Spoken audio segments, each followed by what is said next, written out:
மக்களை ஏற்கனவே 1008 கடவுள் இருக்கும்போது 1009வது கடவுள் யார் தெரியுமா? புதுச்சேரி சட்டப்பேரவையில இன்னைக்கு எம்எல்ஏக்களுடைய பதவியேற்பு நிகழ்ச்சி நடந்தது. புதுச்சேரி மணவெளி அப்படின்ற தொகுதியை தமிழக வெற்றி கழகத்தினுடைய எம்எல்ஏ ராம் என்பவர் பதவி பிரமாணம் பண்ணார். என்னுடைய கடவுள் மேல் ஆணையாக உறுதியளித்து கூறுகிறேன். இந்த புதுசாக ஒரு கார்டை காட்டினார் இல்லைங்களா, அதெல்லாம் நீங்கள் தயவு செஞ்சு யாரும் ஒளிபரப்பக்கூடாது. செக்ரட்டரி சார் அதை எடுத்துருங்க. அது அந்த வார்த்தையெல்லாம் கடவுள் ஏற்கனவே ஒரு 1008 கடவுள் இருக்கிறாங்க, இப்போ 1009 வருது. போதும். சபாநாயகர் முன்னிலையில பதவி பிரமாணம் எடுக்கும்போது இவர் என்ன பண்றாருன்னா, தன்னுடைய பாக்கெட்ல இருந்து விஜயோடைய போட்டோ எடுத்து வச்சுக்கிட்டு, இவர் தான் என்னுடைய கடவுள், இவர் மீது ஆணையாக நான் சரியா ஆட்சி செய்வேன் அப்படின்னு சொல்லி அவர் பேச தொடங்கிட்டாரு.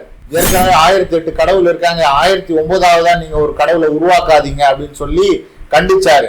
ஒரு மனிதரை, ஒரு நடிகனை கடவுளா பாவிக்கக்கூடிய அளவுக்கு இவர்கள் கேடுகட்ட நிலையில போய் விட்டார்கள் என்பதுதான் மிகவும் வருந்தத்தக்க ஒரு விஷயமாக இருக்கிறது. இவர்களை போன்றவர்களை ஆட்சி கட்டிலில் அமர வைத்து விட்டு தமிழ்நாடு மக்கள் எந்த அளவுக்கு சிரமப்பட போகிறார்கள் என்பதுதான் மிகப்பெரிய ஒரு கேள்விக்குறியா இருக்கு. இவ்வளவு மோசமா நடக்கிறீங்களா அப்படின்னு ஒரு கேள்வி கேட்டா அதுக்கு எப்படி முட்டு கொடுக்குறாங்க தெரியுமா?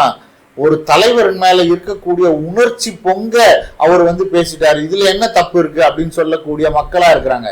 சமீபத்துல கேரளால நடந்த அந்த பதவி ஏற்பு விழால பத்திரிகையாளர்கள் எல்லாம் மக்கள் இடத்துல கேட்கிறாங்க. அப்ப என்ன பதில் சொல்றாங்கன்னா, தமிழ்நாட்டினுடைய அரசியல் சம்பந்தமா உங்களுக்கு கருத்து என்ன அப்படின்னு கேட்கும்போது, தமிழ்நாட்டுல போயும் ஒரு நடிகருக்கு ஆட்சி கட்டல அமர்த்தி இருக்கிறாங்க, ஆனா நாங்க அந்த மாதிரி கிடையாது, நாங்க அறிவுடைய மக்கள், நாங்க யார் அனுபவத்திலையும் இந்த மக்களுக்காக என்ன இந்த கவர்மெண்ட் செய்யுமோ அவங்களதான் நாங்க தேர்ந்தெடுத்தோம் அப்படின்னு சொல்லிட்டு கேரளால இருக்கக்கூடிய பொதுமக்கள் தகவல் சொல்றாங்க.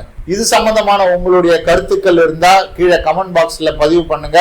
இந்த வீடியோ உங்களுக்கு பிடிச்சிருந்ததுன்னா லைக் பண்ணுங்க, சப்ஸ்கிரைப் பண்ணுங்க, உங்களுடைய தெரிஞ்ச நண்பர்களுக்கு இதை ஷேர் பண்ணுங்க. மீண்டும் அடுத்த ஒரு பதிவுல சந்திப்போம்.